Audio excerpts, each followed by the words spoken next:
Hello again, everyone. We are Gaming by Gaslight, and welcome back to another mod showcase. This is just going to be a quick one today with a couple of very handy additional quality of life changes and fixes. So, first of all, right off the bat, we have weapon stats, which basically what this does is it helps provide a bit more information to get a better idea of exactly what you're looking at when it comes to a weapon and what it can do. I mean, as you can see up there in the top corner, it says exactly what tier it is, like right to the right of the two-handed thing. Then it goes down and does a breakdown of all the weapon damage and stuff. As you can see here, it even automatically works on modded weapons, shows all the little details that you would want to know. And where's a magic wand? Actually, doesn't really show that much different for the staff, does it? That is kind of peculiar. I was kind of hoping that it would show the exact damage on that. But it does help add a little bit more of, I guess, just gives a bit more information on what you can expect from a particular weapon.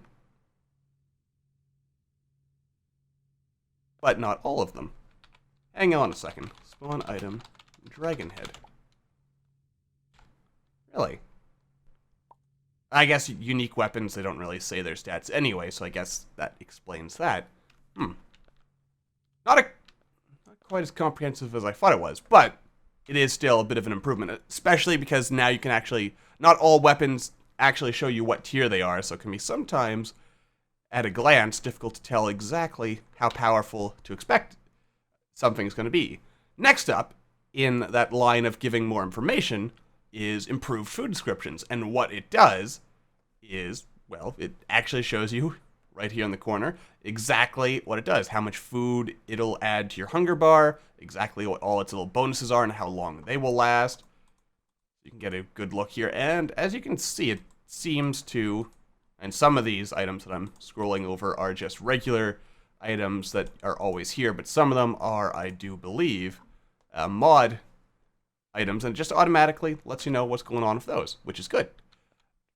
And finally, bubbly. Here we are. Universal Uncrafter. It does exactly what you would expect it to do. It is a crafting station that will uncraft anything you put into it. So, let's see here. What is a good item to showcase? Really, any item. Here, I'll put a light in.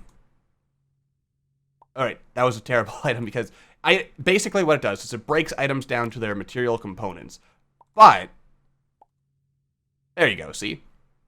Actually, it might have taken a while because it just takes a while, but items that only cost pixels, no refunds. You have to sell those. If an item costs a material plus pixels, you'll get part of the pixels back. And as you can also see here, if you put a material in, you will get back gray goo. And gray goo can be converted into any other material, which is pretty useful, I would say. Let's plop you in here, and let's actually see, how does this work out? Okay, so basically, you put an item in, and then you put another material that you want more of in, and then it'll convert the goo into that material. Pretty useful, isn't it? And as you can see, it gets faster the longer it goes, which is pretty nifty. So basically, what you can do here is if there is an item that you don't want, or if you have a bunch of materials that you don't really see yourself using, you can basically, like mud. As far as I know, mud does not have a useful crafting material on it. Also, you'll notice that there is kind of like it's not a one-to-one conversion. Sandstone. I mean, it's useful for sandstone bricks, but I don't use it too much myself. So if you want it, you could just plop it in like that. And if you want concrete, very useful for that purpose. Or if you've got an item, I don't really have any items that no, I don't want to get rid of those. What is there? Is there... This would turn into anything, no? It would not. That's what these tests are for. Alright. But weapons. Basically, it'll check the tier. I actually didn't read what weapon that was. I think that was just some random thing. But it will break down, effectively, what the item is. Like, if it's a randomly generated weapon, like this... I don't want to get rid of that, but... You know what, I will for just example purposes. It'll break it down into approximately what its appropriate tier would be, which I think is pretty useful. And it actually also occurs to me, there is one more mod that we have not looked at, and that is improve storage. And what this does is well, basically what it says on the tin, it improves storage. Hang on a second. I have not actually, what does this do? I'm not sure. Typical of me, really, isn't it? Alright, so we can rename it. We'll just call it ship storage, for instance. You can give your storage things names. It looks like you can also color it, which is pretty cool. We'll keep it red and blue, because why not? You can change the color scheme. You can have an option so that if you were to break this, all the items in it stay inside, which is really useful if you have all your stuff already nicely organized, but you have it on your ship, and then you're like, well, now it's time to build a colony. So normally what you'd have to do is, smash all your storage, and then also I just used a spawn item command to get 2 ship lockers, by the way.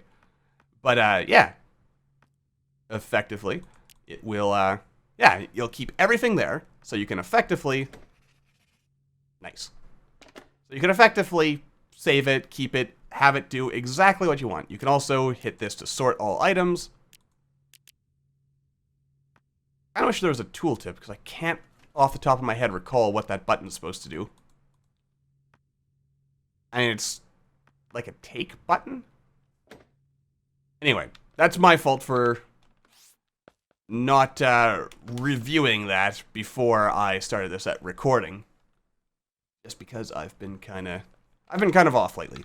But that's really no excuse.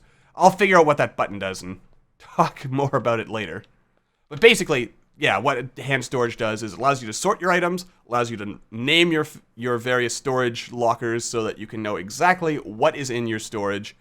You can color code stuff, and you can make it so that everything stays inside when you break it, so that you could effectively just move your stuff and then plop it back down, and everything is still exactly where you want it to be. Plus, it also, as you may have noticed there, it increases how much storage is actually in all containers.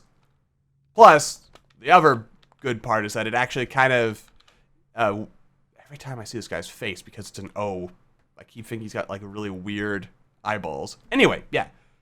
It also, I believe, automatically adds all the sorting and stuff onto even modded containers, so it's really useful in that particular effect. That's pretty much it for this particular episode. Just a quick look at a couple of things that I found that I thought were pretty useful for improving one's quality of life out in Starbound. And yeah, just nothing too overpowered in this particular case, but they will make your life a lot easier. So instead of me rambling on, I will wrap things up. So until the next time, thank you all for watching. I hope you all enjoyed, and I will see you all in the next video.